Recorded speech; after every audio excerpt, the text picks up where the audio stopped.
नूतन निरदाभतनवे श्रीमाधुरीमूर्तये तुंग तुंग तुरंग संविवृतये चंचलत्वाससे नानाहार मनोहराय हरये यष्ट्यालसत्पाणये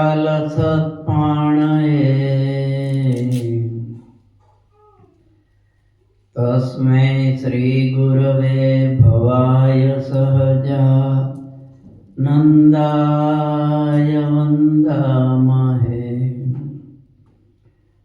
ओम श्री स्वामिनारायणाय नमो नमः। श्री घनश्यामाय नमो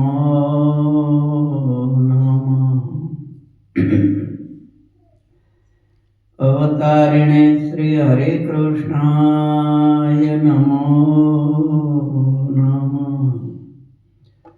बोलो स्वामीनारायण भगवान की जय। नर नारायण देव की जय। घनश्याम महाराज की जय।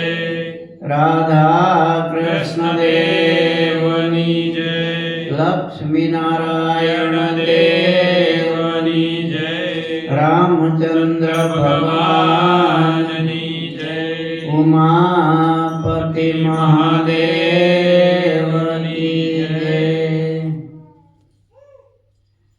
आ मंगलाचरण हूँ बोलो एम कई समझाय छे नहीं?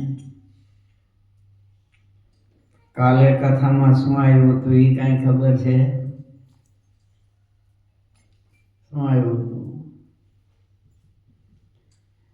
जो क्यों खबर हो तो मानव बनवू महाराजानी વાત આવી। हाँ बराबर बराबर। बीजू शू एटलू ज आव्युं तो बीजा कई हके ने अयोध्या प्रसाद जी महाराज ने આપણે કેમ જય વેલા બોલાવને। हाँ बराबर છે।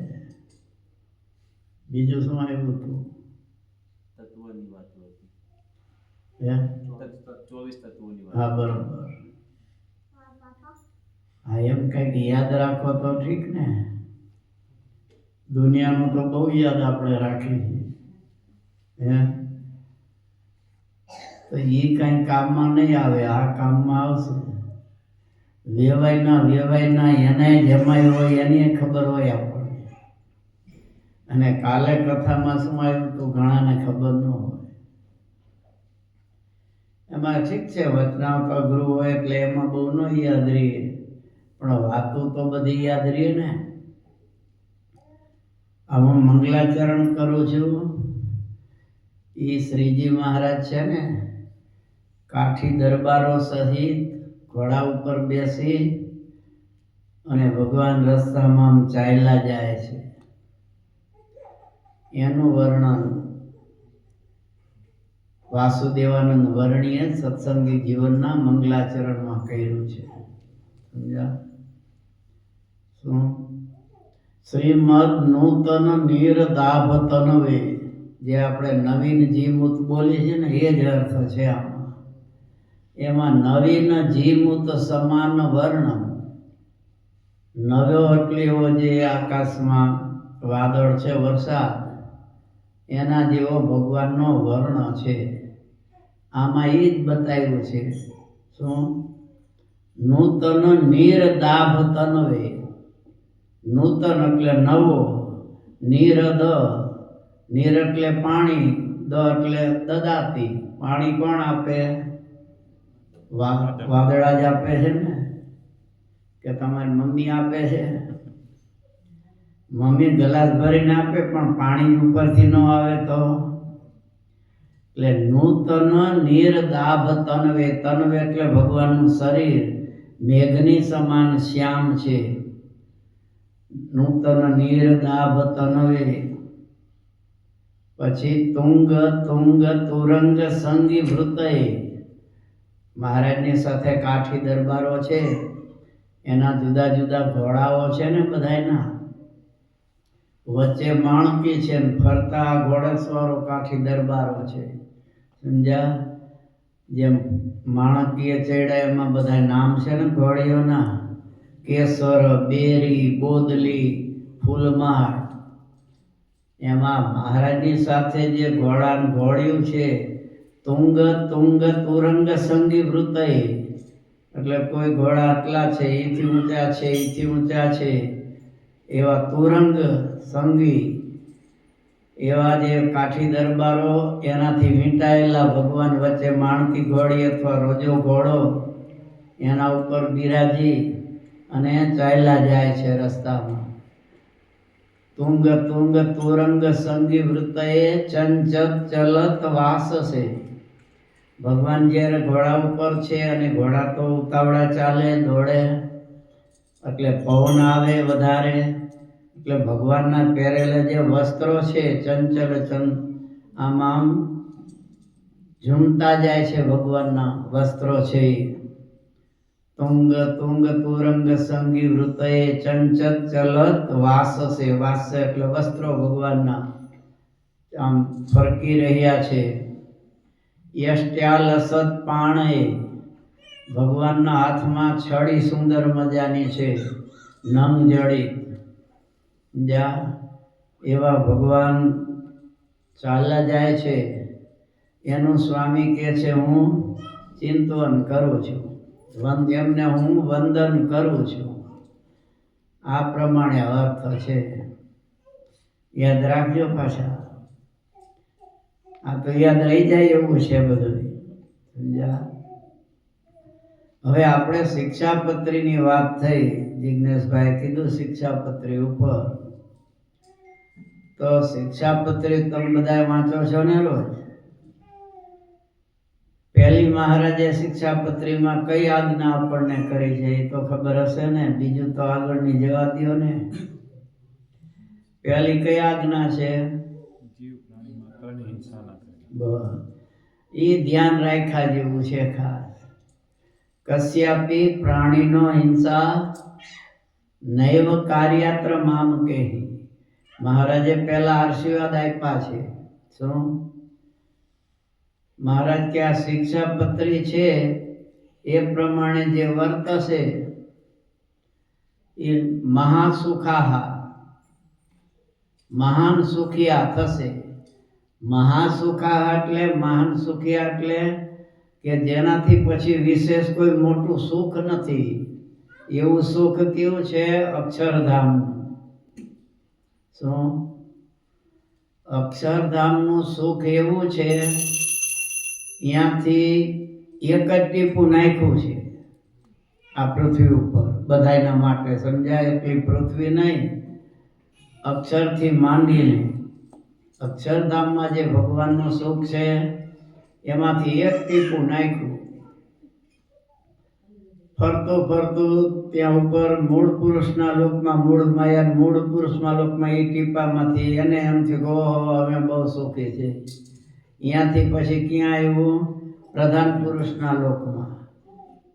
એવા અનંત કરોડ પ્રધાન પુરુષો, એ બધાને એમ થયું અમે બહુ સુખી છે.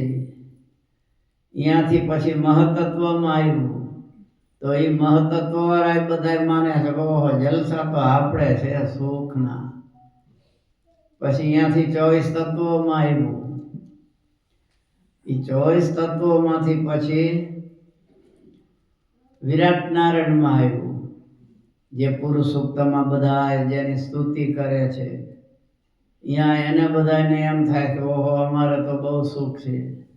એમાંથી પછી એમની નાભીમાંથી બ્રહ્મા થયા. બ્રહ્મા, વિષ્ણુ, મહેશ, એના લોકમાં સુખ આવ્યું.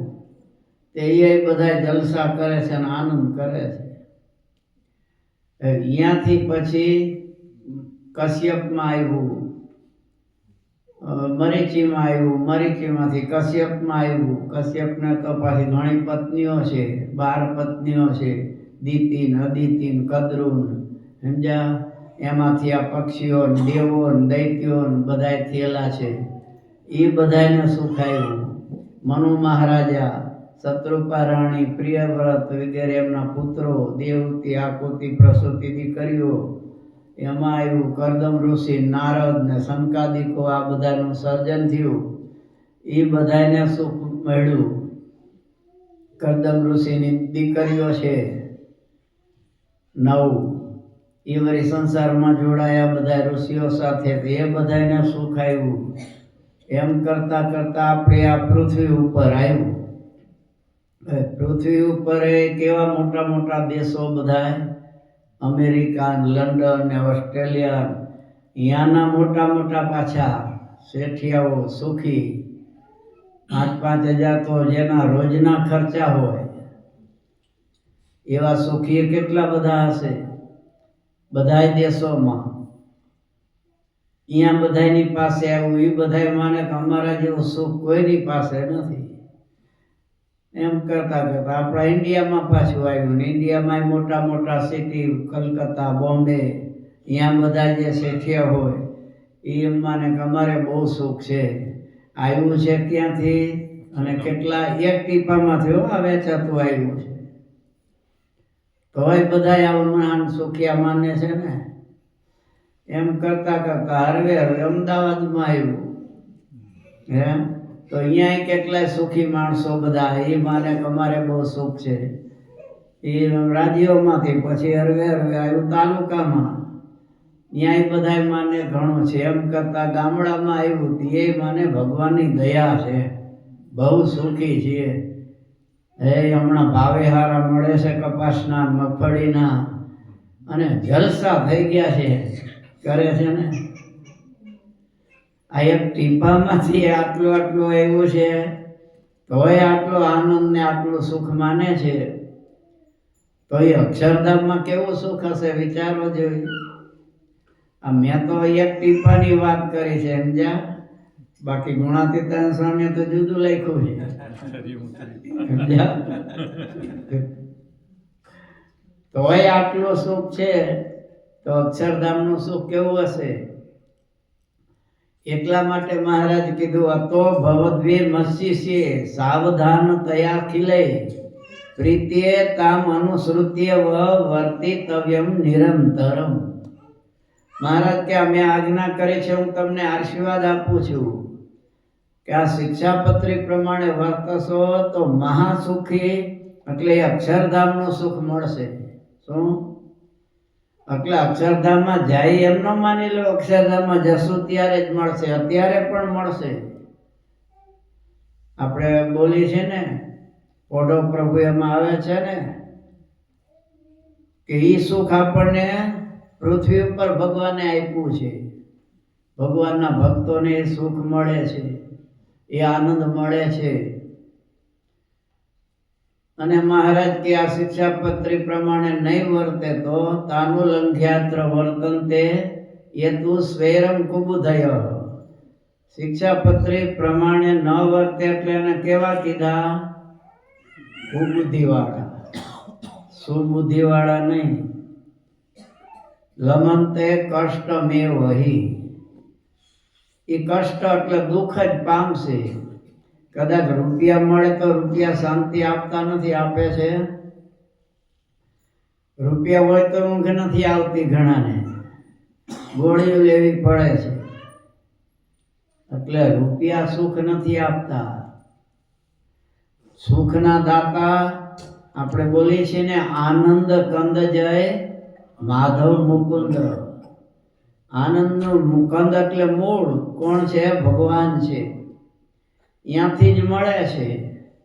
તો એમની આજ્ઞાનું પાલન કરીશું તો મહાસુખિયા થશું. આજ્ઞાનો લોપ કરીશું તો દુઃખ આવશે. પહેલી જ આજ્ઞા મહારાજે કરી, કશ્યાપી પ્રાણીનો હિંસા નૈવ કાર્યાત્ર મામ કહેહી સૂક્ષ્મ યુકા મતકુણાદે રપી બુદ્ધિયા કદાચન. મહારાજ કહે છે મામ કહી, આપણે ભગવાનના છે ને. જો આ વિચારવા જેવું છે. એક મોદી આપણને એમ કે મૂંઝાતા લ્યો તમે આપણા છો. શું રાતના 2 વાગે જરૂર પડે ને તો ફોન કરજો, હું બેઠો છું તમારા માટે. તો કેવો પાવર આવી જાય. અરે ખાલી ગુજરાતના પ્રધાન ભૂપેન્દ્રભાઈ કહે તોય વટમાં આવી જાય. હે ભૂપેન્દ્રભાઈએ કહે આપણને મૂંઝાતા નહીં, તમે આપણા જ છો. રાતના 2 વાગે ફોન કરજો, કામ થઈ જશે તમારું, મૂંઝાતા નહીં. તો જેવા તેવા ફોજદારને જવાબદારને તમે જવાબ આપો ખરા. હે અને કાંઈ ડખ કરે ગાડી લઈને જતા તો ઉભા રહ્યો, સાહેબને ફોન કરી ભૂપેન્દ્રભાઈને વાત કરો ને, એટલે ઓલો તરત હું કહે થાય ને.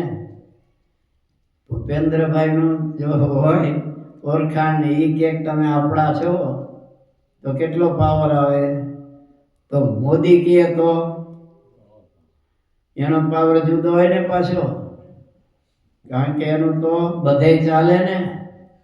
અહીં ઓસ્ટ્રેલિયામાં ચાલે ને, હમણાં આ પાડતા હતા બધે હાલે. પાકિસ્તાનમાં, અમેરિકામાં, આફ્રિકામાં. પણ યુનોનો વડો હોય તો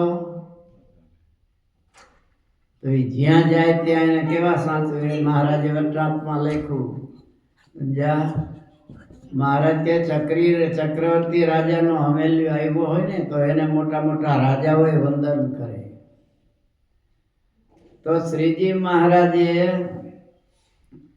આ પ્રધાન પુરુષ, મૂળ પુરુષને એને ન કીધા તમે મારા છો. પ્રધાન પુરુષને ન કીધા, મહતત્વને ન કીધા, 24 તત્વો 3 પ્રકારના અહંકારને ન કીધા તમે મારા છો. 24 તત્વોને નહીં, વિરાટ નારાયણને નહીં, બ્રહ્માદિક ઈશ્વરોને નહીં, મરીચિયાદી મનુ મહારાજને નહીં, આપણને કીધા. મામ કહા સર્વે, તમે મારા છો. તો એનો પાવર આપણને હોવો જોઈએ ને, કે જે યુનોની સત્તા છે એના કરતા આ તો અક્ષરધામની સત્તા છે. અને એ મહારાજ આપણને કહે છે તમે મારા છો, તો એનો પાવર હોવો જોઈએ ને આપણને, કે મહારાજ કહે છે તમે મારા છો. અને મૂંઝાતા નહીં. શિક્ષાપત્રીમાં અનેક જગ્યાએ આ શબ્દો આવશે કે મામ કહા સર્વે, તમે બધાય મારા છો. માટે તમે આ પ્રમાણે વર્તજો તો મહાસુખા, મહાન સુખી થશો. હવે પહેલા કે છે કોઈ જીવ પ્રાણી માત્રની હિંસા ન કરવી. હવે એમ શાસ્ત્રના લખાણ પ્રમાણે એક ફેરે કહી દીધું હોય કોઈ જીવની હિંસા ન કરવી, એટલે એમાં આવી જાય બધું. પછી બીજી ફેરે કહેવાની જરૂર ન હોય, પુનરુક્તિ દોષ આવે કે એની વાત શું વારંવાર કરવાની. પણ આમાં શા માટે કીધું સૂક્ષ્મ યુકા મત ગુણા દે? તો કે છે પુનરુક્તિ દોષ એટલા માટે ન આવે કે મોટી હિંસા તો આ કરવાના જ નથી કોઈ, પણ આવી ઝીણી ઝીણી એવી કદાચ બેદરકારીને લીધે થઈ જાય ભૂલ, એટલે ફરીથી કેવું પડ્યું છે સૂક્ષ્મ એવા મદગુણાદિ રપી બુદ્ધિયા કદાચન. અહીં તો ન થાય, પણ આપણે ઇન્ડિયામાં આવું બધું વધારે થાય.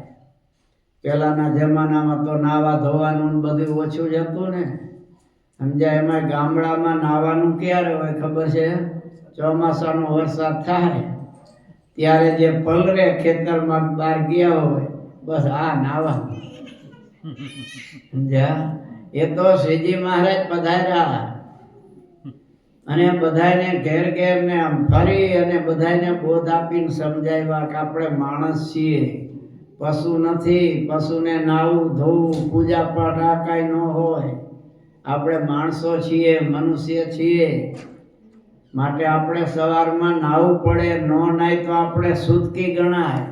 અને હજી એ દયાળુ કેટલા એવા હશે સવારમાં નહીં નાતા હોય, હોય ને. સમજ્યા?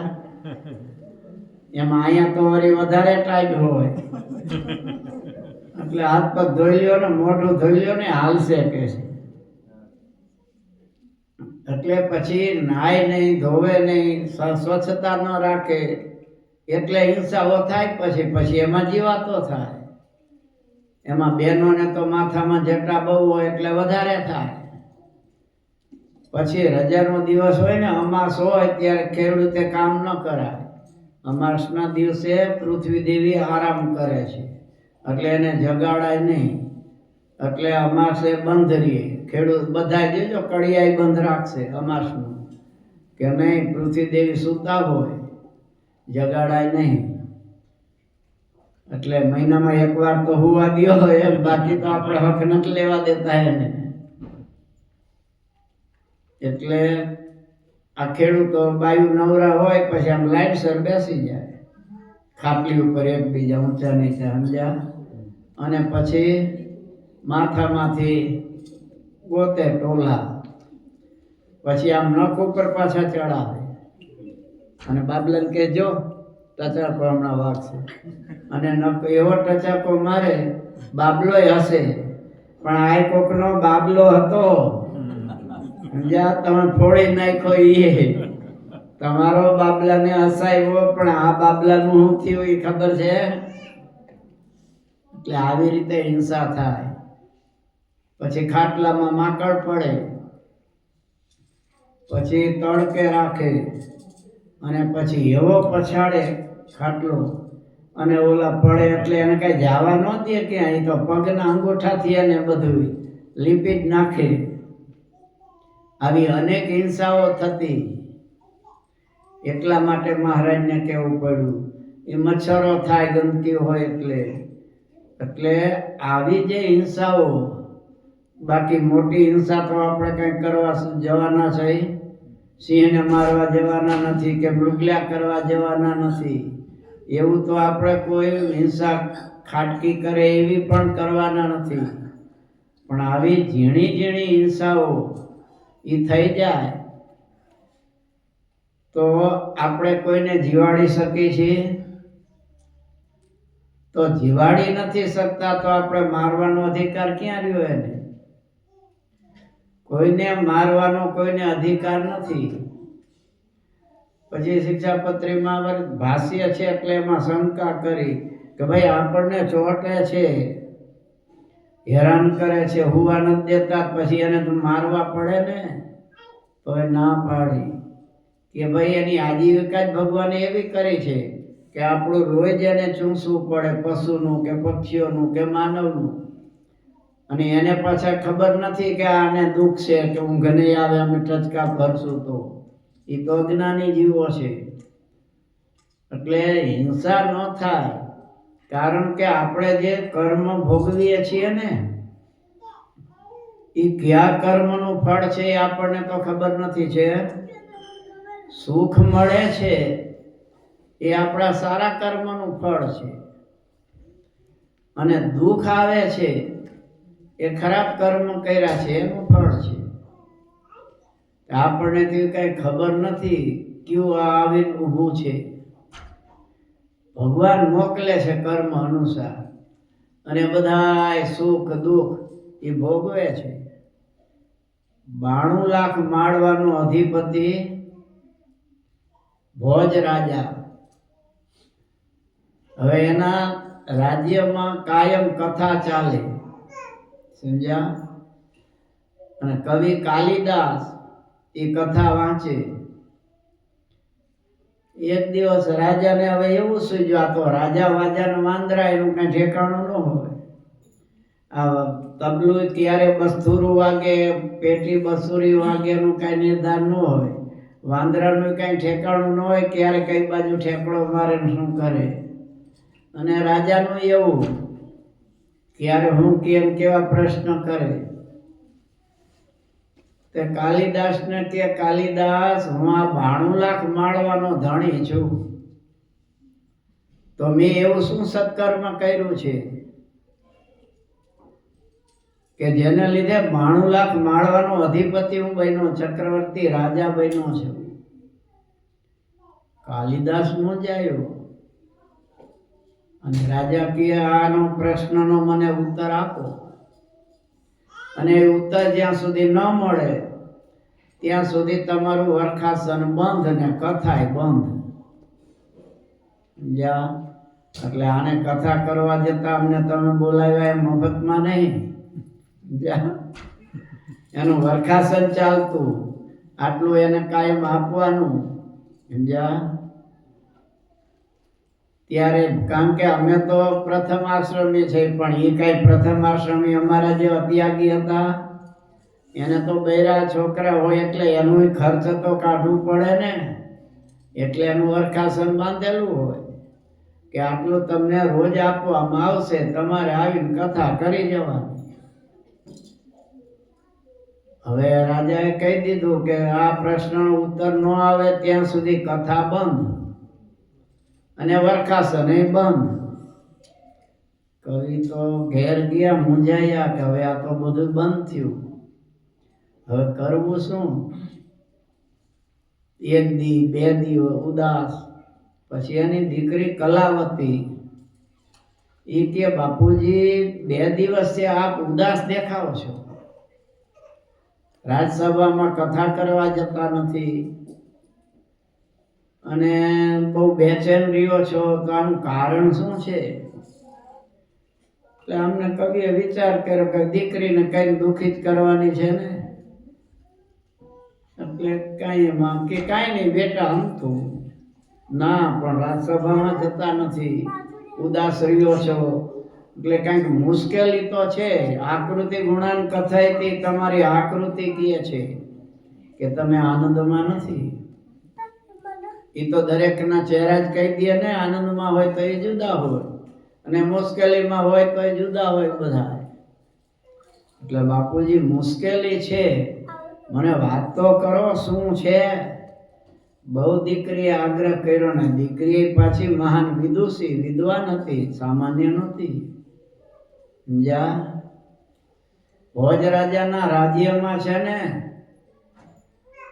બધાય સંસ્કૃત અભ્યાસ કરતા, સંસ્કૃતમાં વાત કરે.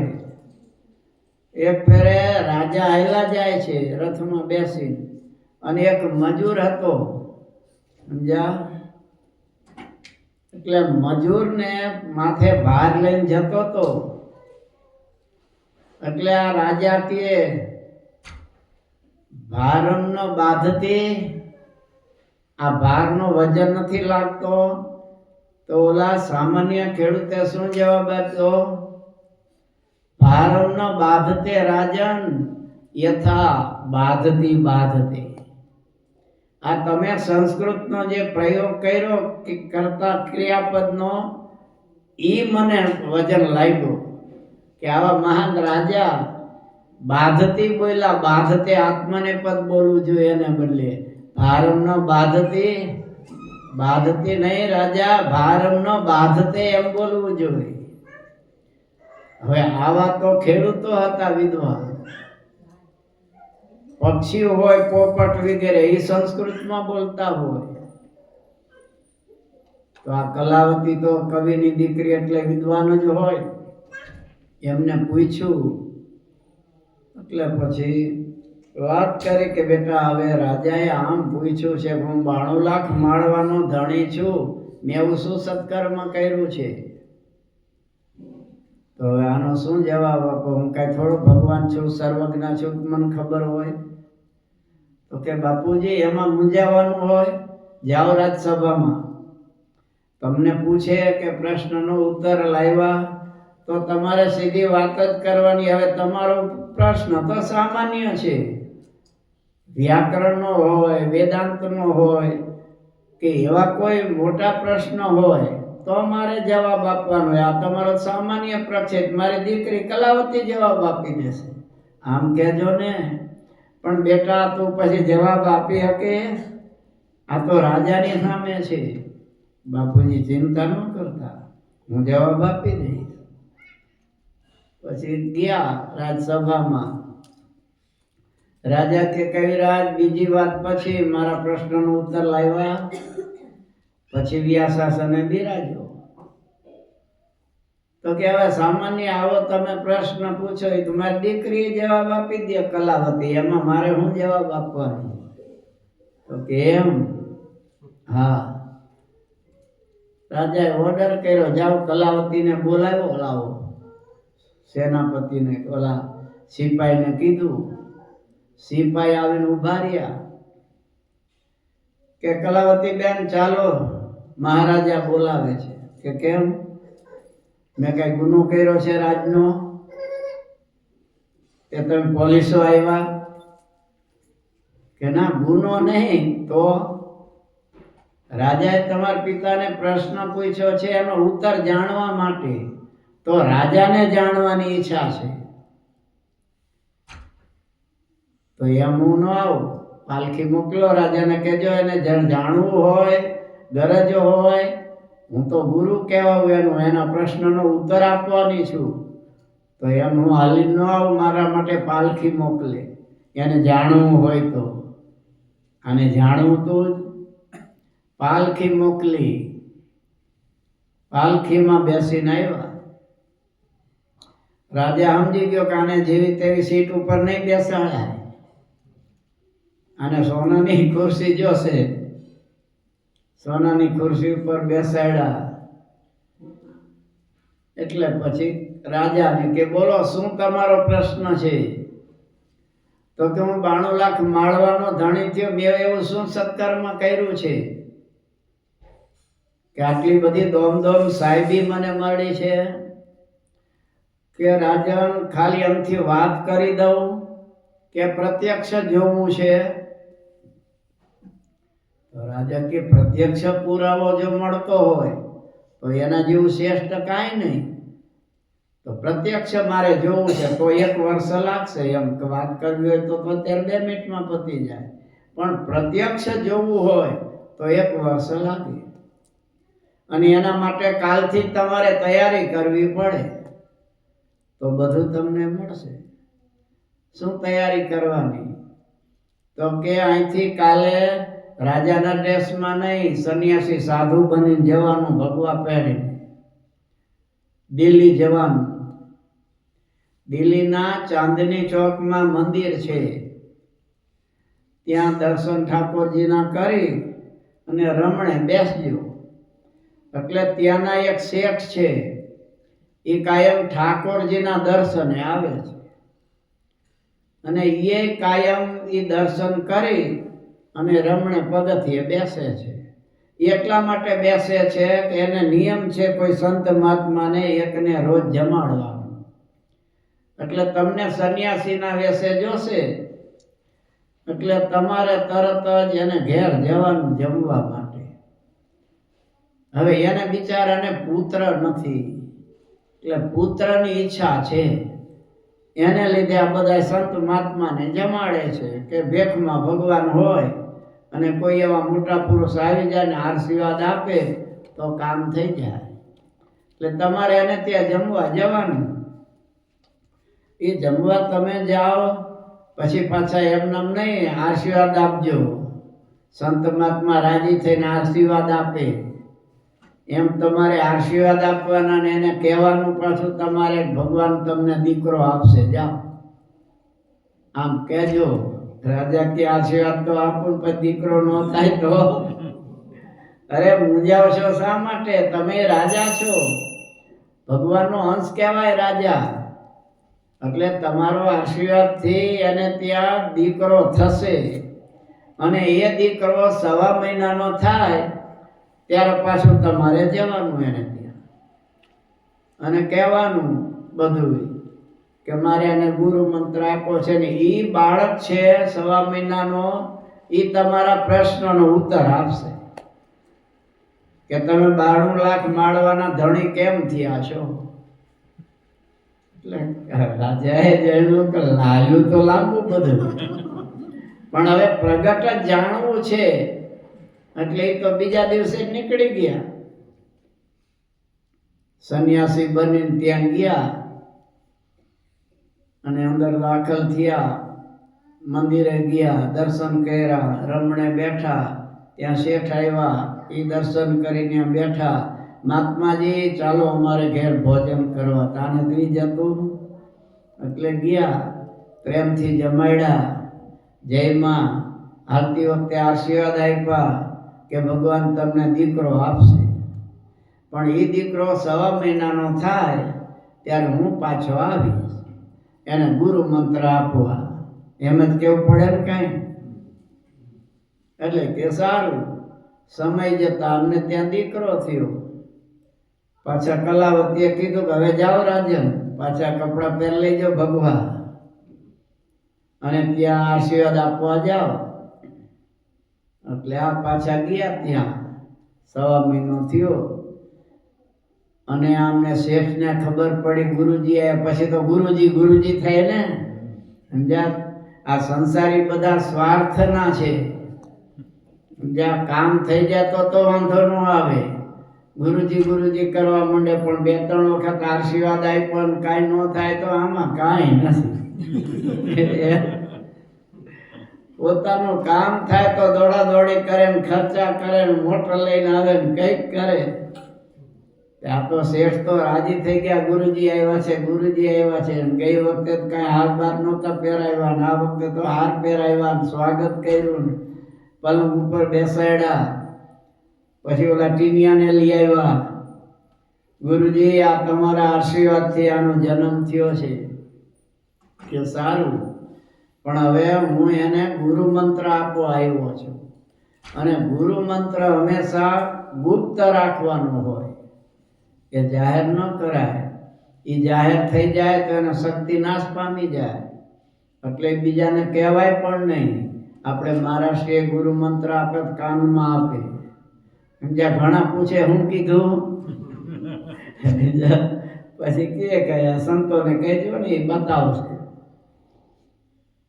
એટલે કેમ આ બાળકને આ એક રૂમમાં રાખો ને તમે બહાર નીકળી જાઓ 2 દંપતી, હું એને એકલો મંત્ર આપી. એટલે કે ભલે. એટલે બંને દંપતી બાળકને પારણિયામાં મૂકી બહાર વયા ગયા. અને આ રાજા સાધુના વેશમાં એ બાળક પાસે ગયા પારણિયામાં. એ પારણિયામાં રાજાએ આમ જોયું ને ત્યાં બાળક હસવા લાગ્યું અને છડી પોકારી બાળકે, ઘણી ખમ્મા મહારાજા ધીરાજા ભોજને. કવિ કાલિદાસની દીકરી કલાવતીએ તમને મોકલા છે. તમારે જાણવું છે કે હું 92 લાખ માળવાનો ધણી થયો એનું કારણ શું? સાધુ બની મારા બાપુજીને છેતરવા આવ્યા છો રાજા, અને સંન્યાસી બનીને આવ્યા છો. રાજા તો આભો જ બની ગયો કે 1.5 મહિનાનો છોકરો. એ આ બધું જાણે છે. હવે મારા રાજમાં કલાવતી કાલિદાસની આરે વાત થઈ, એ આને ખબર છે, હજી હમણાં જન્મો છે.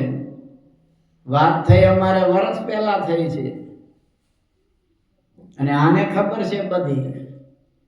પછી કે મહારાજ જાણવું છે ને તમારે 92 લાખ માળવાના ધણી થયાનું કારણ શું? રાજન, તમે પૂર્વે એક ગ્રસ્ત હતા, નાનું કુટુંબ તમારું હતું. તમે, તમારી પત્ની, એક દીકરી ને એક દીકરો, આવું નાનું તમારું કુટુંબ હતું. સુખી બહુ હતા, પણ ઉપરા ઉપર 7 દુષ્કાળ પડ્યા. એ દુષ્કાળ પડ્યા એને લીધે હરવે તમારી સંપત્તિ નાશ પામી ગઈ બધી. અને પરિસ્થિતિ એવી આવી ગઈ, તમારે 2 દંપતીને, દીકરા દીકરીને બધાને 11 દિવસ સુધી અનાજ મળ્યું નહીં. આવી પરિસ્થિતિ આવી ગઈ.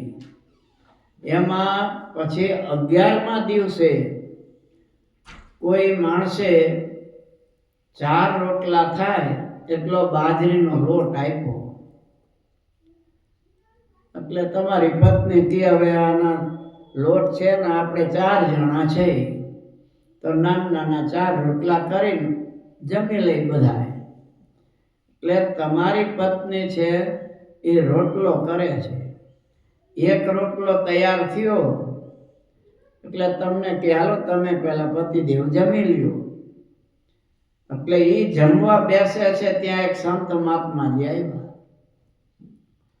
એ મહાત્માજી કે ભાઈ ભૂખ લાગી છે, આજે 15-20 દિવસ થયા અનાજ મોઢામાં મૂક્યું નથી.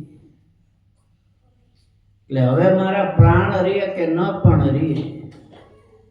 એટલે તમને એમ થયું કે મારે તો 11મો ઉપવાસ છે, પણ આને તો 20-21 ઉપવાસ છે, ચાલો ને એ મહાત્માજીને આપી દે. એટલે એ રોટલો હતો, તમે મહાત્માજીને આપ્યો. મહાત્માજી બેઠા, એમને રોટલો પીરસો. રોટલા સિવાય બીજું તો પીરસવાનું હતું નહીં. એ ગરમા ગરમ રોટલો પોતે જમે છે, ત્યાં બીજો રોટલો તૈયાર થયો. એ તમારા દીકરાને તમારી પત્ની આપ્યો કે લે તું જમી લે. એ જમવા બેસે ત્યાં મહાત્માજી કે હજી ભૂખ ગઈ નથી ભાઈ, એ રોટલો આપો ને. એટલે છોકરાને એમ થયું કે સંત મહાત્મા છે, આપણે ચલાવી લેશું, એમને આપીએ. એને ઘણા ઉપવાસ થયા છે, એટલે એને રોટલો આપ્યો. હવે એ રોટલો જમે છે ત્યાં ત્રીજો રોટલો તૈયાર થયો. એ દીકરીના ભાગનો હતો. એટલે એની માએ દીકરીને કીધું લે આ તારો રોટલો જમી લે. એ રોટલો જમવા બેસે ત્યાં મહાત્માજી કે હજી ભૂખ છે ભાઈ, હજી અડધીએ ભૂખ ગઈ નથી, રોટલો નાનો એવો છે. એટલે દીકરીને એમ થયું કાંઈ વાંધો નહીં, મહાત્માજીને આપી દે. એટલે એમને એ રોટલો આપ્યો. એ જમવા માંડ્યા. એટલે તમારી પત્ની પછી રોટલો બીજો ચોથો એના ભાગનો હતો. એટલે એને વિચાર કર્યો કે આ મહાત્માજી જો આ રોટલો જમી લે તો હરી મારો ભાગ માગશે તો. એટલે જલ્દી જલ્દી કાચો પાકો ચોળવી અને મહાત્મા હજી જમી ન લે ત્યાર પહેલા પોતે ખાઈ ગઈ કે માગે તો વળી આપવો પડે ને. રાજન, આજે તમે એક રોટલો મહાત્માજીને જમાડ્યો ને, એના પુણ્ય પ્રભાવે તમે એ મહાત્મા એવા હતા મહાન સંત કે એને જમાડવાથી તમે આ 92 લાખ માળવાના ધણી થયા છો. એક રોટલાના દાનથી. હા, કારણ કે સામે સુપાત્ર સંત હતા, એને તમે જમાડેલા હતા. એના લીધે આ દોમદોમ સાયદી છે તમારે. તો રાજા કે તો પછી મારા દીકરાએ આપ્યો તો રોટલો તો એ હું છું. મેં એ રોટલાનું દાન કર્યું, એના પ્રભાવથી જો આ શેષની સાતમાળની હવેલી છે, દોમદોમ સાહેબી છે, એ રોટલાનો પ્રભાવથી મને આ બધી સંપત્તિ મારી થઈ હવે, અને એ મળી છે મને. તો કે ઓલી મારી દીકરીએ રોટલો આપ્યો, એ કવિ કાલિદાસ છે ને, એને દીકરી કલાવતી રાજ પંડિત છે તમારા કાલિદાસ, અને એને લીધે એને ત્યાં બહુ દોમદોમ સાહેબી છે, રાજ પંડિત છે. એટલે અને એ બધી મિલકતના ધણી કલાવતી આ રોટલાના પ્રભાવથી થઈ છે. તો કે આ રાજા તો વિચાર કરવા લાગ્યા તો પૂર્વનું કુટુંબ જ ભેગું થયું બધું. તો હવે એ મારી પત્ની હતી, એ કે તમે મને ગુરુમંત્ર આપવા માટે આવ્યા અને દિલ્હીમાં દાખલ થયા ત્યારે કોઈ ઝાંપડી મળી હતી તમને? કે હું એ વિચાર કરતો હતો કે હું સંન્યાસીના વેશમાં હતો અને એ બાઈ ઝાંપડી વાળતી હતી અને હું અહીંયા દાખલ થયો ત્યાં તો એકદમ વાહો વળી ઊભી રહી ગઈ અને મોઢા આડો હાવણો રાખીને કે ઘણી ખમ્મા મહારાજા ધીરાજા ભોજને આમ બોલી. હું વિચાર કરવા લાગ્યો કે આને હું સંન્યાસીના વેશમાં છું ને આને ક્યાંથી ખબર પડી ગઈ કે હું ભોજ રાજા છું? તે કે એ જ હું ઠેક લગી વિચાર કરતો આવ્યો તો કે એ તમારી પત્ની એને દાન ન કર્યું રોટલાનું અને પોતે ખાઈ ગઈ તો એને એ પ્રમાણે મળ્યું છે. એ ઝાંપડી થઈ છે ને વાળે ચોરે એ ધંધો કરે છે. તો રાજા કે તું હજી 1.5 મહિનાનો છે છતાં તને આ બધું જ્ઞાન છે. કલાવતી નહીં છે, એને મને મોકલો અહીંયા અને આવી રીતે કીધું, આને રોટલો નથી આપ્યો તોય એને જ્ઞાન છે પાછું, અને હું કોરો ધાકડ કેમ રહી ગયો, મને કાંઈ આ બાબતને કેમ ખબર નથી? તો કે રાજન, એનું કારણ છે કે મહાત્માજી જમી લીધું એટલે પછી એને તમે વળાવવા ગયા કે મહાત્માજી છે તે દરવાજા સુધી વળાવવા જાઓ. હવે અમે ભૂખ્યા તો હતા જ, એટલે મને એમ થયું કે આ મહાત્માજીનું થોડું જમતા વધ્યું છે, ચડું કર્યું છે, એ પ્રસાદી લઈ લઈ. એટલે બાળક કે મેં પ્રસાદી લીધી, આ દીકરીએ લીધી મારી બેને, અને થોડી મારી માએ લીધી. એ પ્રસાદી જમવાથી અમને જ્ઞાન રહ્યું છે, અને તમે આવ્યા ત્યાં તો વાસણે મંજાઈ ગયા હતા, પ્રસાદી કાંઈ હતી નહીં, એટલે તમે કોરા ને કોરા રહ્યા. જો દાન કેટલું કર્યું છે, એક જ રોટલાનું, પણ કેવી સાહેબી મળી ગઈ તે આપણને એમ સમજી લેવાનું. સમજ્યા કે આ જે કાંઈ છે એ ભગવાન અને સંતની કૃપાથી છે, મોટા પુરુષનો રાજીપો થઈ ગયો છે, એને લીધે છે. હવે એના અભાવ લેશું, એમાં દુર્ગુણો જોયા કરશું તો શું મળશે એ વિચારવાનું રહ્યું ને. સમજ્યા? સ્વામિનારાયણ ભગવાન એક ફેરે સંતોની પંક્તિ થઈ હતી, જમવા બેઠા હતા બધા સંતો. એ વખતે મહારાજ કે સંતો, માણકી માંદી છે તો તમે બધા જમો છો, બધા સંતો એક એક કોળીઓ આપો પ્રસાદી તમારી, એટલે માણકીને આપણે જમાડીએ, સાજી થઈ જાય. મહારાજ પોતે તાશ લઈને નીકળ્યા, બધા સંતોએ જમતા હતા પાત્ર એમાંથી એક એક કોળીઓ આપ્યો. મહારાજ કે મૂળજી બ્રહ્મચારી, હવે થોડું પાણી લાવો. પાણી લાવ્યા. એક તો પહેલામાં મહારાજે બધું નાખી, પાણી થોડું નાખી મિક્સ કર્યું, અને મહારાજ એ બધું આરોગી ગયા. જય સચ્ચિદાનંદ કરી મહારાજ જમી ગયા, અને બધા સંતો ઊભા થઈ ગયા એકદમ. અરે મહારાજ, આ તમે શું કર્યું?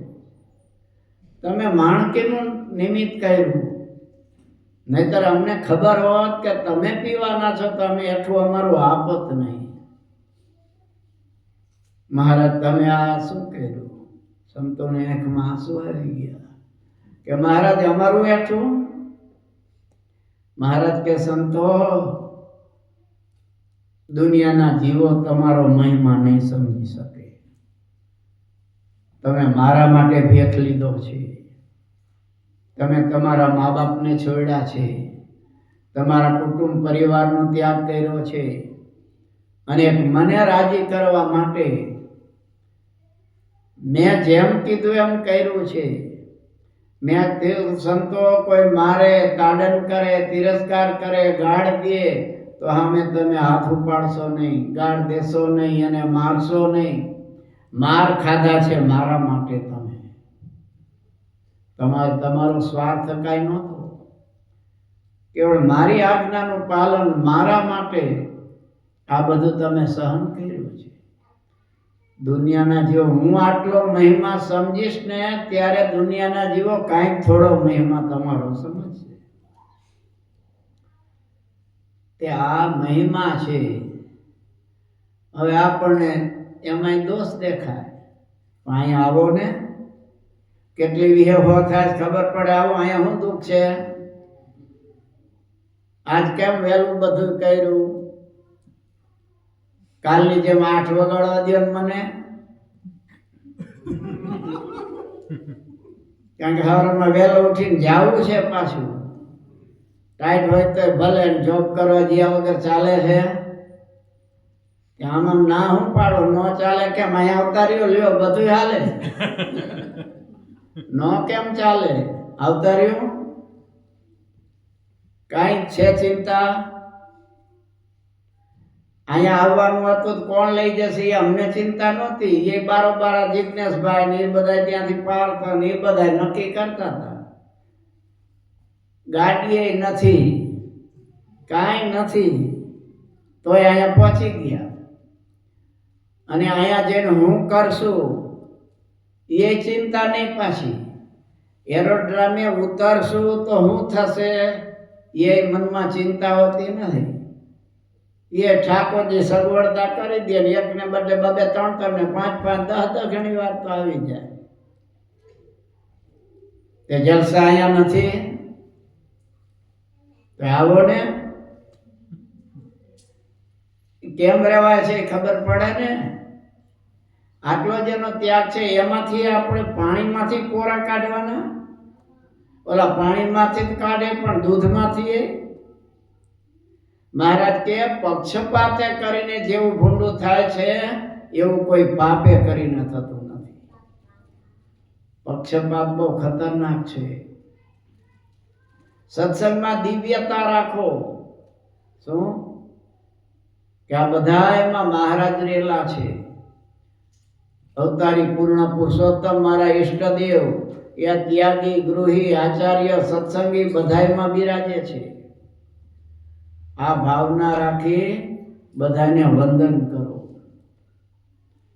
અરે મહારાજ અને શાસ્ત્રો તો એમ કહે છે કે દરેક જીવ પ્રાણી માત્રમાં દયા રાખો. મહારાજે શા માટે કીધું? સૂક્ષ્મ યુકા મત કોણા દે કે અમાય મહારાજ કે અમે રિયલા છીએ, એને મારો એટલે અમારી હત્યા નથી થતી. એટલે મહારાજે આ કીધું છે કશ્યાપી પ્રાણીનો હિંસા નૈવ કાર્યત્રમામ કહી. કોઈ પણ જીવ પ્રાણી માત્રને હિંસા ન કરો. જરૂર વગરના જેને તેને જાણવા નહીં, તોડો નહીં. કારણ કે એમાંય જીવ છે, એને દુઃખ થાય છે. આપણને સહેજ વાળ વધારે ખેંચે દુખતું નથી. તે મચ્છરની હવે એની હૂંઠ કેટલી હોય છે? સહેજ હોય છે. એ આમ અડાડે તો એમાં શું વાંધો છે, પણ તો દુખે છે કે નહીં? તે જરૂર વગરના હાયલા જામ તૂણ તોડતા જાવ તેને કાંઈ નહીં થતું હોય. ગમે એને સીધ મારી નાખીએ. હાલતા હાલતા શાસ્ત્રમાં કીધું દ્રષ્ટિપુતમ નિષેધ પાદમ. હાલો ત્યારે જોઈને હાલો. ગ્રસ્તને માટે 5 સુના કીધા. પાપના શિક્ષાપત્રી ભાષ્યમાં મહારાજે બતાવ્યા જે મુનિઓએ કીધા છે આ શ્લોકી કે 5 ગ્રસ્તને માટે ખાસ પાપના સ્થાન છે. સમજ્યા? એક તો ઘંટી છે. એ ઘંટીમાં જોઈ આવીને એમને માં નાખ્યું. હવે એમાં લોટો હોય એટલે એમાં જીવાત થઈ ગઈ હોય. એ સાફ કરવી પડે ને. એ સાફ ન કરો ને એમનામ સીધું દળો. અનાજ સાફ ન કર્યું હોય એમાં જે આવી જાય એ દળાઈ જાય ને ફેરવું તો હિંસા થાય કે નહીં? હામેણી કીડીયું નીકળે એટલે હામેણી એવી ફેરવીને કાઢે કે બહાર કાઢતા તો 75% અક્ષરધામમાં પહોંચાડી દે. થાય કે નહીં હિંસા? એ એટલે માર્જની એમાં હિંસા છે. પછી ઉદકુંભી, ઉદ એટલે પાણી, ઉદક પાણીયારું, એમાં ગયણું મૂક્યું અને પૂરું કાણા હોય ને એમને નાખી દો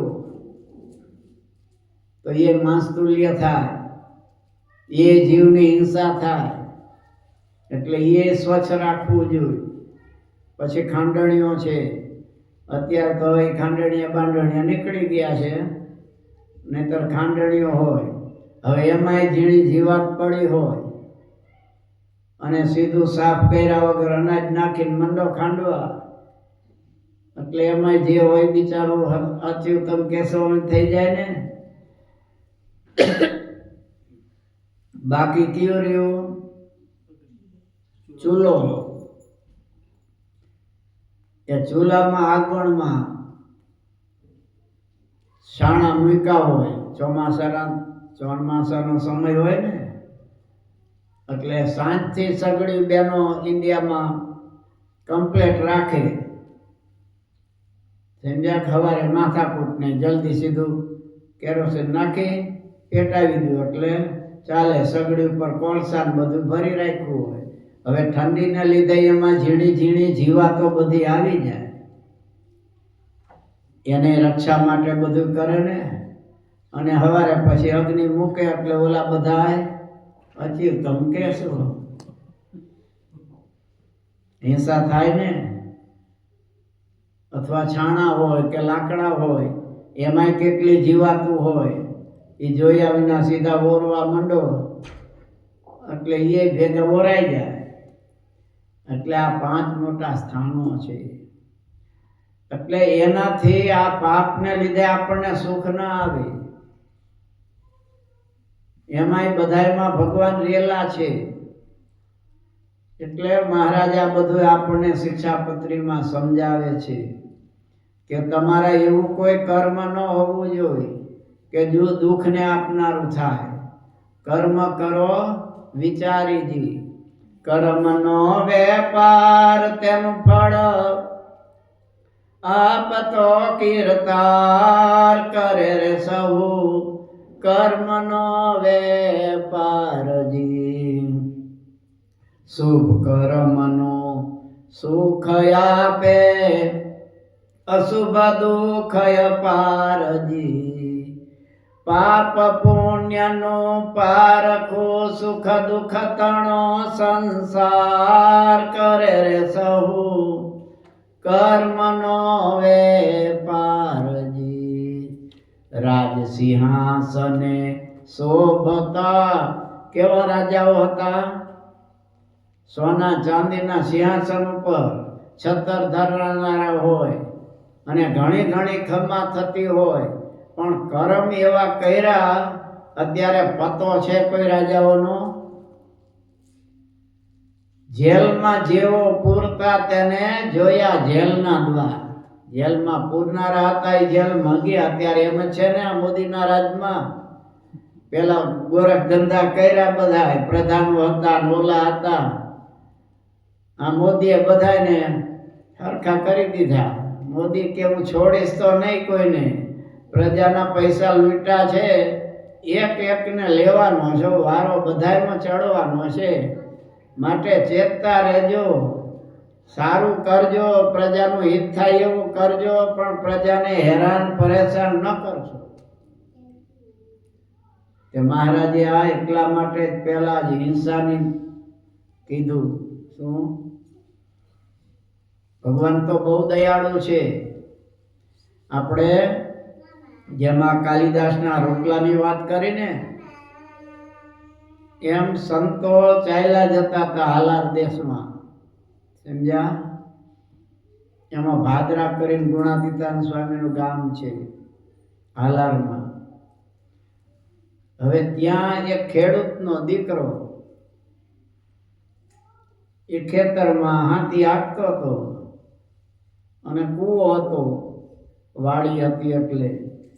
એટલે આ સંતોને એમ થયું છાંયો છે તો આપણે ઘડીક ચાલો બેસીએ. એટલે એ 2 સંતો જઈને ત્યાં બેઠા. હવે સંતો પાછા ભૂખ્યા હતા. હવે એ વખતે ઓલો જે ખેડૂતનો છોકરો, એને બીજી તો કાંઈ સત્સંગની ખબર નહીં, પણ મામાને ત્યાં જાય તો એમના મામા સત્સંગી, રત્ના મામા. એટલે મામાને ત્યાં સંતો આવે એટલે મામાની સાથે મંદિરે જાય. એટલે એમ થયું કે આ મામાના સંતો છે આપણા. એટલે તરત આવીને પગે લાગ્યો, મહાત્માજી જય સ્વામિનારાયણ, મારા મામાના સંત છો તમે? એટલે કે હા ભાઈ, હસું, મારા રત્ના મામા છે. મામાને ત્યાં જાઓ ત્યાં સંતો ઘણી વાર આવે છે. પછી સંતોને કહે સ્વામીજી કાંઈ જમવું છે? હવે ભૂખ્યા તો હતા જ ભાઈ, ભગવાને જ બોલાવ્યું હશે એને. એટલે કે ભાઈ ભૂખ તો છે, તો સ્વામી હું ભાત લાવ્યો છું. હું જમવાની તૈયારી જ કરતો હતો, ત્યાં તમે પધાર્યા, સારું કર્યું. હું આજ વહેલો આવ્યો એટલે મારી માતાએ કીધું કે સવારનું શિરામણી લેતો જા એટલે મોડું ન થાય તારે, અને બપોરના 2 રોટલા લેતો જા. એટલે હું આ ભાતમાં 4 રોટલા લાવ્યો છું. તો અત્યારે 2 હું જમું, 2 તમે એક સંતો જમો. બીજું ખેડૂતને ત્યાં કઈ દાળ ભાત ને એવું તો હોય નહીં, મરચાં વથાણું, અને 2 સંતોને એક રોટલો આપ્યો. સંતો જયમાં આશીર્વાદ આપી અને નીકળી ગયા.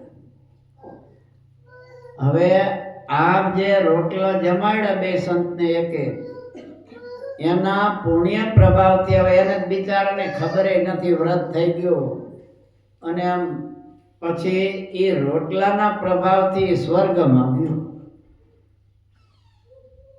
અને સ્વર્ગમાં હે સુંદર મજાના ભાઈઓ, સોનાના વિમાન, કપડા ઘરેણા પહેરે, હે ફરે ને આનંદ કરે ચારે બાજુ.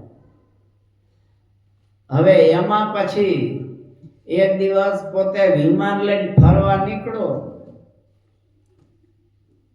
અને મહારાજ કોઈ મુક્ત કોઈ જીવ છે સત્સંગી, એને વિમાન લઈને તેડવા આવેલા પૃથ્વી ઉપર, અને એને લઈને જાય છે. આને જોયું કે મામાના સાધુ છે, એટલે હવે એ સંતના કૃપાથી, સંતને જમાડ્યા એ કૃપાથી, ને તો મહારાજના વિમાનમાં બધાને દર્શન ન થાય કાંઈ, પણ એ સંત જય માતા એ કૃપાથી એને એ વિમાનના મહારાજના દર્શન થયા. અને કે ઉભા રહ્યો આથી ઉપર છે કાંઈ? તો કે આ સ્વર્ગ એટલે તો કાંઈ નહીં ભાઈ, અક્ષરધામની પાસે તો. એમ તો ભાઈ મને અહીંયા લઈ જાવ ને, અહીંયા કરતા સારું સુખ હોય તો ભાઈ આના સુખની વાત થાય. એ સુખ તો કોઈ દિવ્ય અને અલૌકિક છે. સુખની સીમા રે વ્રજના વાસે માણે, ષડ દર્શનમાં ખોડા ન લાદે, નરહરિને તરા તાણે સુખની સીમા રે વ્રજના વાસે જાણે. આ ક્યાંનું કીર્તન છે ખબર છે? વ્રજના વાસે આવ્યો એટલે આપણે તો આમ ભાગશું. ગઢપુરનું છે. પાંચુબા, તમે મંદિરના સંતોને ચડવાના પગથિયા છે ને, એને પડખે જેવો છત્રી છે, ત્યાં ઓરડી હતી, અને છાશની ગોળી મોટી, દાદા ખાચરની ભેંસું ગાયું બહુ. અને પાંચુબા છાશ કરતા હતા, દહીંનું મંથન કરતા હતા, અને જાજુ હતું એટલે થાકી ગયા. અને બરોબર મહારાજ આવ્યા, કાં પાંચુબા? કે મહારાજ આજે વલણું બહુ ભારે છે. મહારાજ કે લાવો હું કરાવું, એમાં શું, કારણ કે માખણ ને ઘી હું જમું છું તો મારે મહેનત કરવી પડે ને. એક બાજુ પાંચુબા છે, એને એક બાજુ શ્રીજી મહારાજ, અને નેત્રા તાણે છે. એ સંતોએ આ દ્રશ્ય જોયું અને આ કીર્તન બનાવ્યા. સુખની સીમા રે વ્રજના વાસે માણે, છઠ દર્શનમાં ખોળા ન લાદે, નરહરિને તરા તાણે સુખની સીમા રે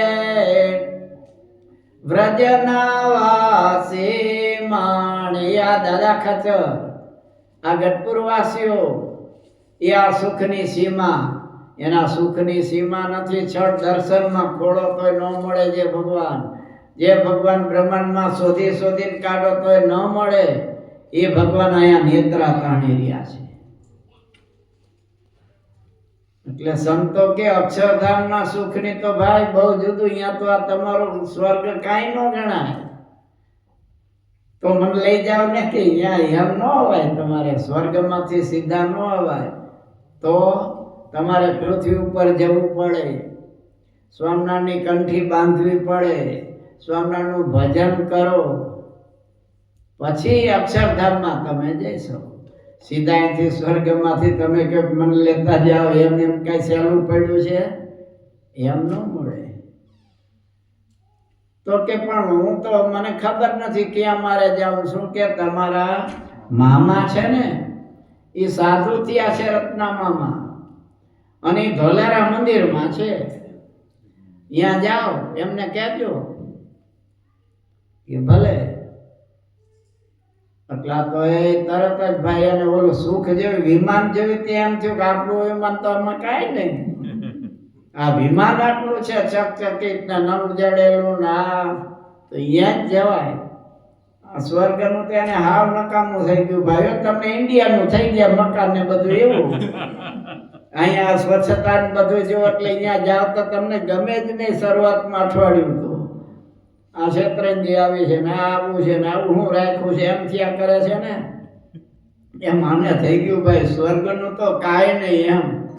આ વિમાન જોયું ને આ બધું ખરું તો અહીંયા ઉપર જ છે.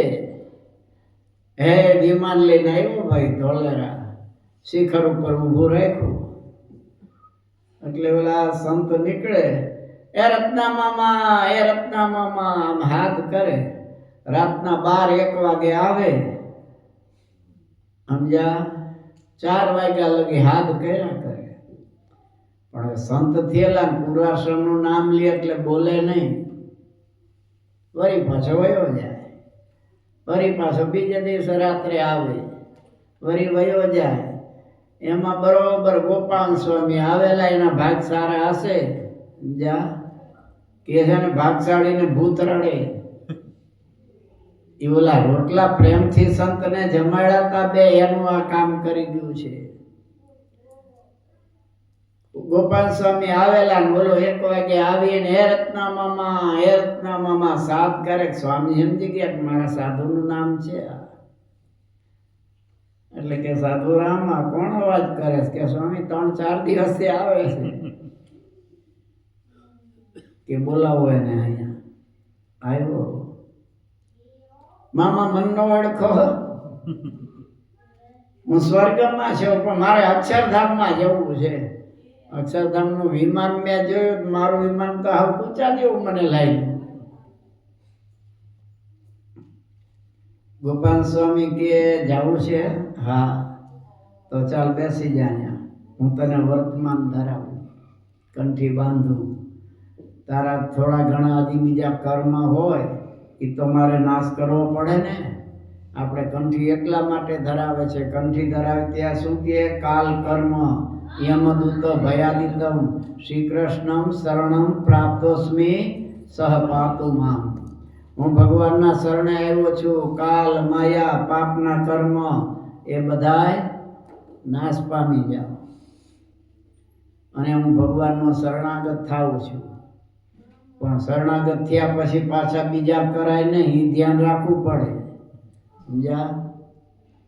બીજા અહીંયા સત્સંગમાં પછી આવ્યા પછી ગોરખ ધંધા મૂકવા પડે, નહીં તો ડબલ લાગે પાછું. અહીંયા ગોરખ ધંધા કરવા આવ્યા છે કે સત્સંગ કરવાનું ભક્તિ કરવા આવ્યા છે? તમે ને અમે બધાય આવી જાય છે એમાં. અમે છટકી શકતા નથી. અમારે તમારા પહેલા ધ્યાન રાખવું પડે. અમે તમને આમ આંગળી ચીંધીને આમ કરજો ને તેમ કરજો, અમારા સામે 3 આવે કે તારે તેના કરતા 3 ગણું કરવું પડશે. પછી ગોપાલ સ્વામીએ કંઠી ફેરાવી, વર્તમાન ધરાવ્યા, અને સ્વામી કહે તારે હવે સત્સંગમાં જન્મ લેવાનો નથી. મારા પ્રભાવથી હું તને અક્ષરધામમાં મોકલી દઉં. તારા વિમાનમાં બેસીને તું જા, સ્વર્ગમાં પહોંચીશ, ત્યાં મહારાજ વિમાન લઈને આવશે અને એમાં તને બેસાડી અક્ષરધામમાં લઈ જશે. આપ્યું કેટલું? 2 રોટલા. અને પ્રાપ્તિ કેવી? એટલે સ્વામી કે છે સિદ્ધને રહીએ કંગાલ રે સંતો, સિદ્ધને રહીએ કંગાલ. મળ્યો છે મોટો માલ રે સંતો સિદ્ધને રહીએ કંગાલ રાજાની રાણી ભમી ભીખ માગે ફરે કંગાલને હાલ ઘર લજામણી રાણી જાણી રાજા પાડે તેની ખાલ રે સંતો સિદ્ધને રહીએ કંગાલ. બોલો રાજા છે ને એ રસ્તામાં આયલો જતો તો રથમાં, એમાં વાઘરણ હશે પણ કંઈક રૂપાળી હશે, કંઈક પૂર્વનું કર્મ સારું હશે અને કંઈક ખરાબ કર્મ હશે એટલે એવી જગ્યાએ જન્મ મળ્યો હશે. એ રૂપ જોઈને રાજા મોહ પામી ગયો કે હાલાલાલ રાણી બનાવી દો. આ તો હડપ દેડકે ચડી ગઈ રથમાં, રાણી બનવા માટે કોણ તૈયાર ન થાય. રાજા તો રાજ દરબારમાં લાવ્યા, બધા જોઈ રહ્યા કે આ રાણી સાહેબ છે એટલે તરત જ બધા મંડા વંદન કરવા ભાઈઓ. પછી રાણી સાહેબને નોકર ચાકર દાસીઓને કે એને સ્નાન કરાવો, નવરાવો, ધોવરાવો, સારા કપડાં પહેરાવો અને બાથરૂમમાં લઈ ગયા તો એ આવડો તો બાથરૂમ ભાઈ અડધા મંદિર જેવડો, અને અનેક જાતના શેમ્પુ સાબુ બીજું ત્રીજું નાવાના માલિશ કરવાના. મહારાણી સાહેબ કેનો તેલથી માલિશ કરવી અને આને જિંદગીમાં જોયેલું નહીં. રોજ ચારાનાનું તેલ લાવે ને એમાં રોટલા કરે ને શાક કરે. કે તમને ઠીક લાગે એ કરો ને. એ બધા તેલથી પછી સ્નાન કરાવે, માલિશ કરે, નવરાવે, ધોવરાવે, કપડાં પહેરાવે. તો કપડામાં હવે આ તો રાજના પોશાક બધા જુદા જુદા કયા પહેરવા છે એ ખબર ન પડે. એ પહેરાવે કે તમને ઠીક લાગે એ પહેરાવો ને. એ પહેરાવે. જમવા બેસે ત્યારે પાછા 32 ભાતના ભાત ને 33 ભાતના શાક જુદા જુદા આવે. રાજા બેઠા હોય, બીજા દેશના રાજકુમાર આવ્યા હોય, રાજકુમારી આવ્યા હોય, રાણી સાહેબ આવ્યા હોય, એ બધા જમવા બેઠા હોય અને આ બે જોયા કરે અને રોટલાના ડગરા જ ખાધા છે લુખા. એટલે આ જો કે આમાં કેવું કહેવાય. હવે કદાચ ભૂલમાં ચટણીનો વાટકો મોઢે મંડાઈ જાય તો, દાળનો મંડાય તો કાંઈ વાંધો નહીં, કઢીનો હોય તો કાંઈ વાંધો નહીં, પણ ચટણીનો જો તો ખરાબ લાગે ને. એટલે આમ જોયા કરે. રાજા અને રાજકુમારીની જમે એ પ્રમાણે જોતા જાય ને જમતા જાય. આ કાયમની મુશ્કેલી.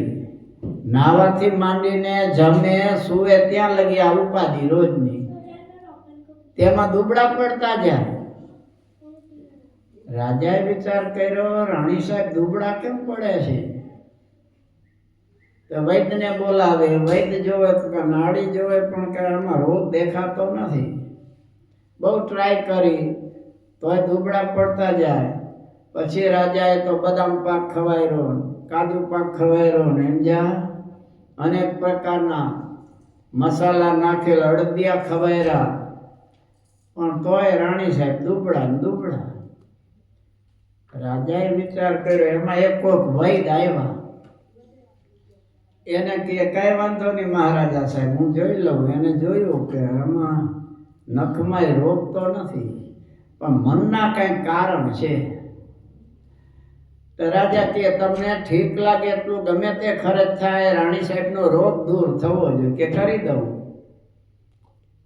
પછી જોયું. પછી આડોશી પાડોશી દાસ દાસીઓ હતા ને એમને આ વૈદ્ય પૂછ્યું કે આપણા આજે મહારાજા સાહેબ, એમના રાણી સાહેબ છે એ કયા દેશના મહારાજાના રાજકુમારી છે.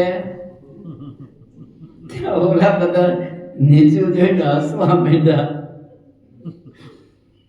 કયા દેશના રાજા ને રાજકુમારીની ક્યાં વાત કરો છો? જાતની વાઘરણ છે.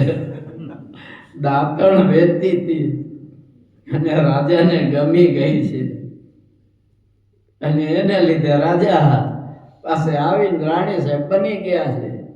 કે ઠીક, તો હવે રોગ મળી ગયો તો એમાં હું.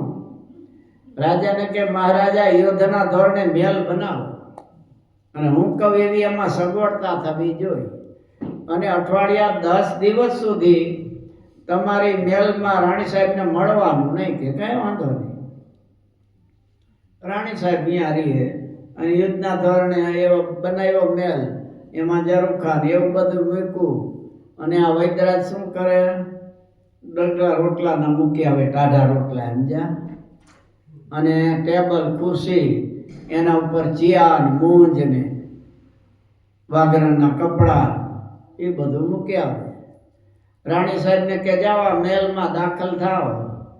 રાણી સાહેબ દાખલ થયા અને વાઘરણના કપડાના દાંતણ જોયા ને ખોરવાની ઓલી સમજ્યા, ત્યાંને તો આનંદ આવી ગયો. એ રાજમુકટનો કર્યો ઘા સીધો સમજ્યા, અને ઓલું બધું પહેર્યું તો ઉતારીને ઓલા કપડાં પહેરી લીધા. આમાં મજો આવે છે, ઓલું બધું ફાવતું નથી, આમ ટાટ બાંધે ને આમ બાંધે, આ તે ફાવતું હશે.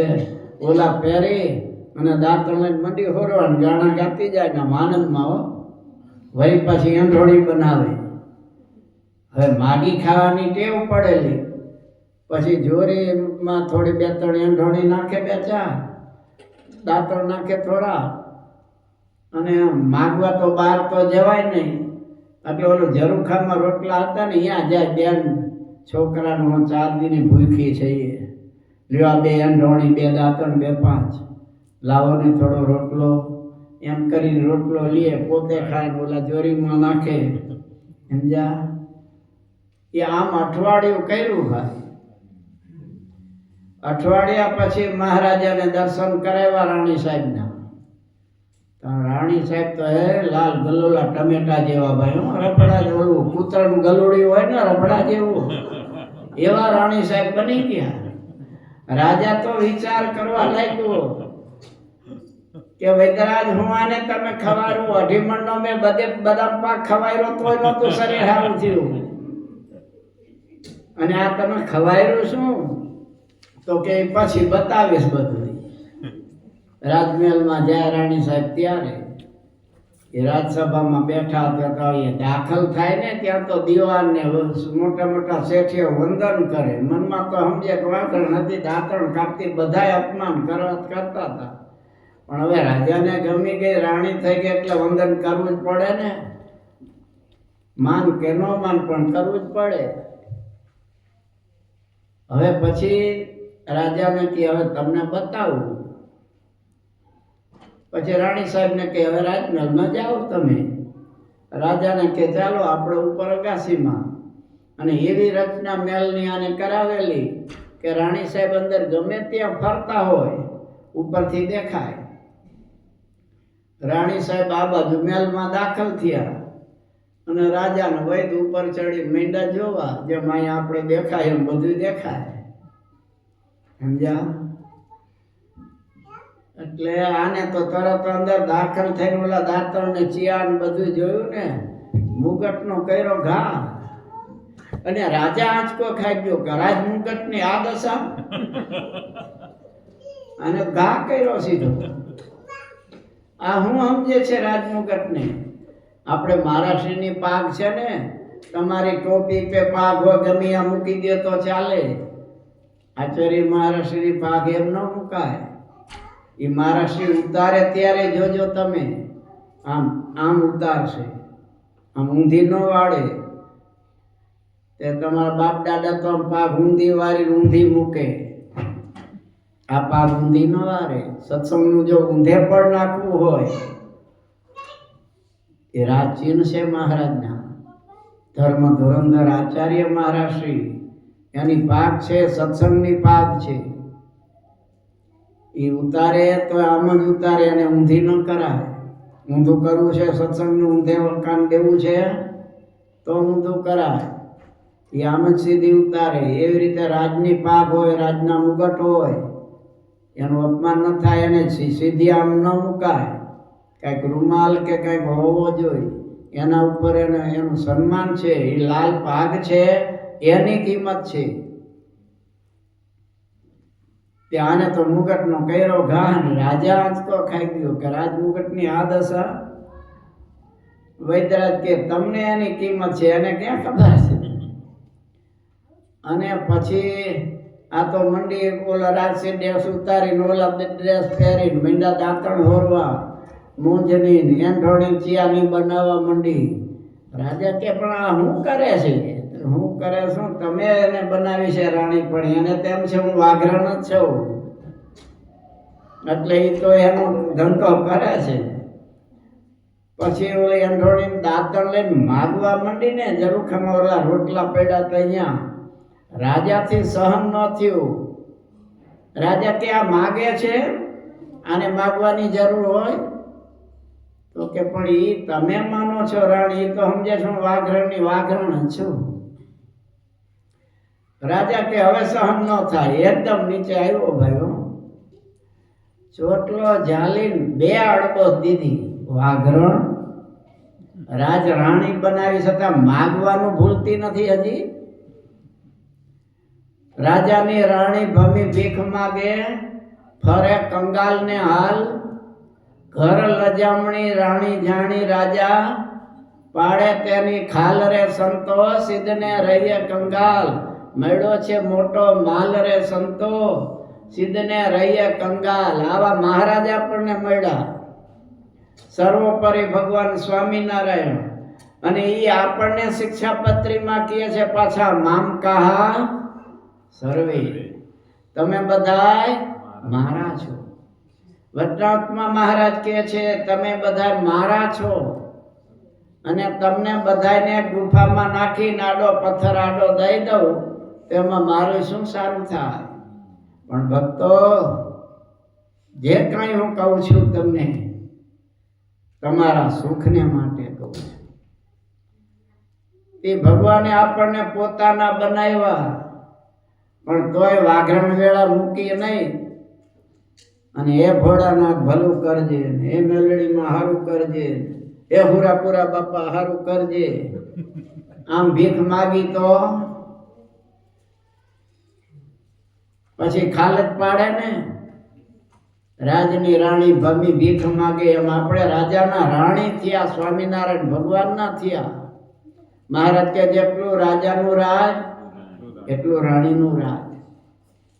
તો એ મહારાજને આપણે બન્યા છીએ, તો ગમે એવું દુઃખ આવે મહારાજ સિવાય બીજે પ્રાર્થના ન થાય. ત્યારે સમજવું કે આપણે મહારાજના બન્યા છીએ. પણ સહેજ દુઃખ આવે ને કોઈ કે અહીંયા બહુ સારું છે, ત્યાં ભૂવા આમ કરી દે છે, દોરો બાંધે ને અહીંયા દોરો બાંધે ને બીજે ને ત્રીજે. પછી ભગવાન કે તો પછી ત્યાં જ પહોંચી જા ને, આ તિલક ચાંદલો ને કંઠી કાઢી જ નાખને ભાઈ, શું કામ નકામું ધારણ કર્યું છે? એટલે મહારાજ આપણને મળ્યા છે, કોઈ સામાન્ય નથી. એ મહાસુખ લેવાનું છે, તો એ સુખ લેવા માટે મહારાજની સર્વોપરી દ્રઢ ઉપાસના, એની ભક્તિ કરવી પડશે. દ્રઢ આશરો મહારાજનો રાખવો પડે. મહારાજ સિવાય ગમે એવું દુઃખ આવે પણ મન બીજે ન જવું જોઈએ. એ મહારાજને જરાય ગમતું નથી. પતિવ્રતા નારી હોય ને, એ પતિની પાસે જ માગે કે પાડોશીની પાસે માગે. હવે તમારા ઘરના જ હોય ને, તમને કે હાડી લાવી આપો, 2 મહિના કાઢી નાખો તોય ન લાવી નાખો. પછી પાડોશીને કે મગનભાઈ તમારા ભાઈને આજ 3 મહિના થયા કહું છું, હાડી લાવી આપો, હાડી લાવી આપો, લાવતા નથી. તમે એકાદી લાવી દેશો? અને ઓલા મગન કાકા પછી 1 નહીં 2 લાવીને આપો, વાપરો, મારે પૈસા નથી જોતા. તો હાડી જોઈને તમે રાજી થાવ? કે આવું બધાની પાસે માગવું એમ કયો? શું કયો? વિચારજો, તમને શું થાય? એમ થાય બધાની પાસે અમને માગજો, આવું એમ કરો કે આંચકો લાગે અંદર. તો આપણે મહારાજને મૂકીને બીજે માગવા જઈએ તો આપણા મહારાજને કાંઈ આંચકો નહીં લાગે? કે કંઠી મારી ભજન મારું કરસ ને માગવાનું આવ્યું ત્યારે બીજા પાસે હું નથી આપતો? બીજાની પાસે ક્યારે માગવાની ઈચ્છા થાય? પોતાના ઈષ્ટદેવ પાસે નથી મળતું, એ નમાલો છે એમ લાગે ત્યારે. હા, મહારાજે કીધું છે કે ભાઈ કદાચ ભૂત પ્રેતનો ઉપદ્રવ થાય, એવું થાય તો હનુમાનજીના મંત્રનો જાપ કરવો. પણ મહારાજ કે બીજા કોઈ શુદ્ર દેવોનો મંત્ર જાપ ન કરવો, હનુમાનજીનું કરવાનું કીધું. એટલે એ તો શા માટે? કઈ બધું ભગવાનને કરવાનું હોય? મોદી તમારા ગામમાં આવે અને તમને કહે તમારે અહીંયા શું જોઈએ છે બોલો, હું કરી દઉં. તો તમે કહો કે અહીંયા આદુ મરચા કોથમરીના શાકના ભાવ વધારી દીધા, ઓછા કરાવો ને, એમ કહો. કે સારામાં સારી અહીંયા કોલેજ બનાવી દો, હે મોટું દવાખાનું બનાવી દો કે અમારે જવું ન પડે અમદાવાદ. કે આદુ મરચા કોથરીનું કયો, કોથમરીનું ભાવ વધારા છે તો ઘટાડવાનું શું કયો? એમ આવા સર્વોપરી ભગવાન પાસે એવું ન કહેવાય. એ તો હનુમાન દાદા છે, એને કયો એટલે એ કામ કરી દે. શું? ખરી રીતે તો આપણને મહારાજનો જો દ્રઢ આશરો હોય તો ભૂત પ્રેત આપણી નજીક જ ન આવી શકે. બળવા માંડે તરત છેટા ભાગવા માંડે. પણ આશ્રમમાં કઈક બેદરકારી હોય તો અંદર પ્રવેશ કરે, નહીં તો ન કરી શકે. દીનાનાથ ભટ્ટની દીકરીને વળગો તો ખબર છે ને, મહારાજ કે આ સંતો માજા એને તો સાંભળીને જ જોવાતું કે બળું છું, તો આ સત્સંગીઓમાં જા તો કે અહીંયા ન જઈ શકું, અહીંયા બળું છું. મહારાજ કે આ બાયુમાં જા, હા અહીંયા જાઓ. અહીંયા ક્યાં રજસ્વલાના ધર્મ ન પાડતા હોય કે સુતિકાના ધર્મ નિયમ ન પાડતા હોય, અહીંયા પેસી શકું. બાયુ કે મહારાજ હવે બધા ધર્મ પાડશું, એને અહીંયા મોકલતા નહીં. એમ ભૂત પ્રેત આપણી પાસે આવી જ ન શકે. દ્રઢ ભગવાનનો આશરો જોઈએ. અને કદાચ આવે તો મહારાજ કે હનુમાનજીના મંત્રનો જાપ કરવો. એટલે મહારાજે છૂટ આપી છે, એટલે એમની પાસે કદાચ એવી માગણી કરાય. પણ એ મોક્ષ તો આજ આપવાના છે ને, સુખે આપનારા મહારાજ છે. આપણને એનો દ્રઢ આશરો રાખવો, એ આપણને પોતાના માને છે. તો આપણે તો એમનું થવું જોશે ને કે અમે મહારાજના છીએ, અમારું મન બીજે ન જાય મહારાજ સિવાય. આવી દ્રઢ સર્વોપરી ઉપાસના કરી, ભગવાનનું ભજન કરી અને છેલ્લો જન્મ કરી લેવો. સ્વામિનારાયણ ભગવાનની જય. શ્રીપતિમ શ્રીધરમ સર્વદેવેશ્વરમ ભક્તિધર્માત્મજં વાસુદેવમ હરિમ માધવમ કેશવમ દામોદરમ